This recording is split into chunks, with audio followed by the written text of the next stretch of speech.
ఆశ్చర్యకరమైన బైబిల్ పాఠముగా సమూయేలు మొదటి గ్రంథము 17వ అధ్యాయము 1వ వచనం నుండి 30వ వచనం అటు చదువుకుందాము. ఫిలిస్తీయులు తమ సైన్యములను యుద్ధమునకు సమకూర్చి యూదా దేశంలోని షోకోలో కూడి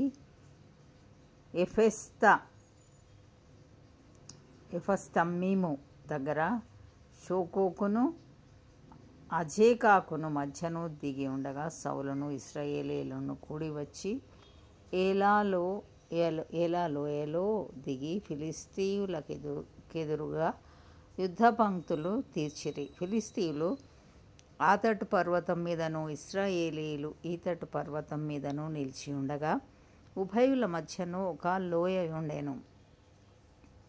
గాతువాడైన గొల్యాతు అను శూరుడొకడు ఫిలిస్తీయుల దండుల్లో నుండి బయలుదేరుచుండెను. అతడు 6 మూళ్ల జానెడు ఎత్తు మనిషి. అతని తల మీద రాగి శిరస్త్రాణముండెను. అతడు యుద్ధ కవచము ధరించి ఉండెను. ఆ కవచము 5,000 తులముల రాగి ఎత్తుగలది. మరియు అతని కాళ్లకు రాగి కవచమును అతని భుజముల మధ్యను రాగి బల్లెమొకటి ఉండెను. అతని ఈటె కర్ర నేతగాని దోనె అంత పెద్దది. మరియు అతని ఈటె కొన 600 తులముల ఇనుము ఎత్తుగలది. ఒకడు డాలును మోయుచు అతని ముందర పోవుచుండెను. అతడు నిలిచి ఇశ్రాయేలీయుల దండువారిని పిలిచి, యుద్ధ పంక్తులు తీర్చుటకై మీరెందుకు బయలుదేరి వచ్చితిరి? నేను ఫిలిస్తీయుడను కానా? మీరు సౌలు దాసులు కారా? మీ పక్షముగా ఒకనిని ఏర్పరచుకొని అతని నా యుద్ధకు పంపుడి. అతడు నాతో పోట్లాడి నన్ను చంపగలిగిన ఎడల మేము మీకు దాసుల మగుదము. నేనతని జయించి చంపిన ఎడల మీరు మాకు దాసులై మాకు దాస్యం చేయుదురు.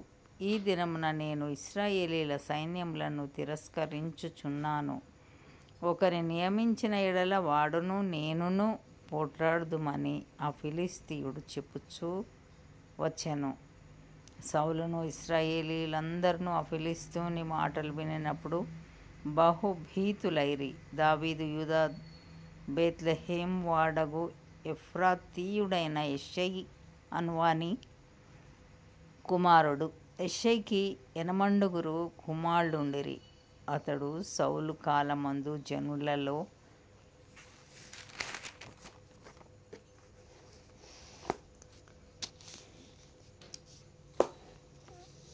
ముసలివాడై ఉండెను. అయితే యెష్షయి యొక్క 3 పెద్ద కుమారులు యుద్ధమునకు సౌలు వెంటను పోయియుండిరి. యుద్ధమునకు పోయిన అతని 3 కుమారుల పేరులు ఏవనగా, జ్యేష్ఠుడు ఏలీయాబు, రెండవవాడు అబీనదాబు, మూడవవాడు షమ్మా. దావీదు కనిష్ఠుడు. పెద్దవారైన 3 సౌలు వెంటను పోయి ఉండేరు గాని దావీదు బేత్లెహేములో తన తండ్రి గొర్రెలను మేపుచు సౌలు నొద్దకు తిరిగి వచ్చుచూ నుండెను. ఆ ఫిలిస్తీయుడు ఉదయమునను సాయంత్రమునను బయలుదేరుచు 40 దినములు తన్ను తాను అగుపరుచుకొనుచు వచ్చాను. యెష్షయి తన కుమారుడైన దావీదును పిలిచి, నీ సహోదరుల కొరకు వేయించిన ఈ గోధుమలలో 1 తూమెడును ఈ 10 రొట్టెలను తీసుకొని దండులోనున్న నీ సహోదరుల దగ్గరకు త్వరగా పొమ్ము. మరియు ఈ 10 జున్నుగడ్డలు తీసుకొని పోయి వారి సహస్రాధిపతికిమ్ము. నీ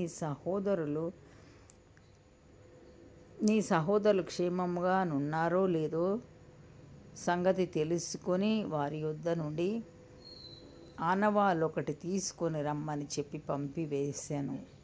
సౌలును వారును ఇశ్రాయేలీయులందరూ ఏలా లోయలో ఫిలిస్తీయులతో యుద్ధము చేయుచుండగా దావీదు ఉదయమున లేచి ఒక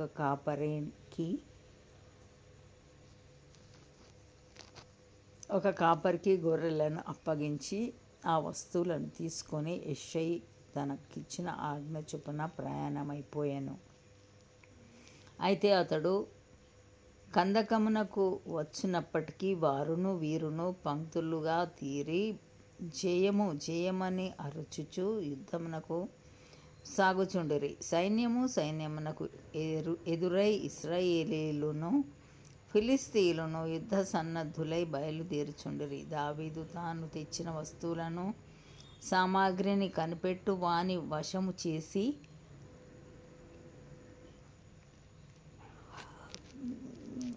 పరిగెత్తిపోయి సైన్యములో చూచి కుశల ప్రశ్నలు తన సహోదరుల నడిగాను.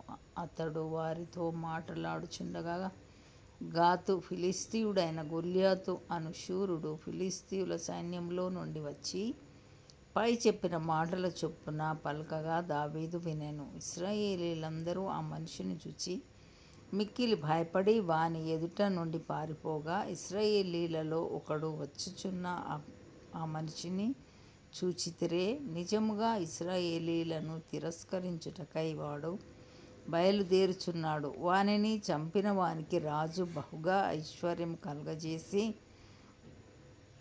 తన కుమార్తెనిచ్చి పెళ్లి చేసి వాని తండ్రి ఇంటి వారిని ఇశ్రాయేలీయులలో స్వతంత్రులుగా చేయుననగా, దావీదు జీవము గల దేవుని సైన్యములను తిరస్కరించుటకు ఈ సున్నతి లేని ఫిలిష్తీయుడు ఎంతటివాడు?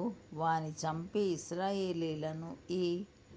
ఇశ్రాయేలీయుల నుండి ఈ నింద తొలగించిన వానికి బహుమతి ఏమని తన యొద్ద నిలిచిన వారిని అడగగా, జనులు వాని చంపిన వానికి ఇట్లిట్లు చేయబడునని అతనికి ఉత్తరమిచ్చిరి.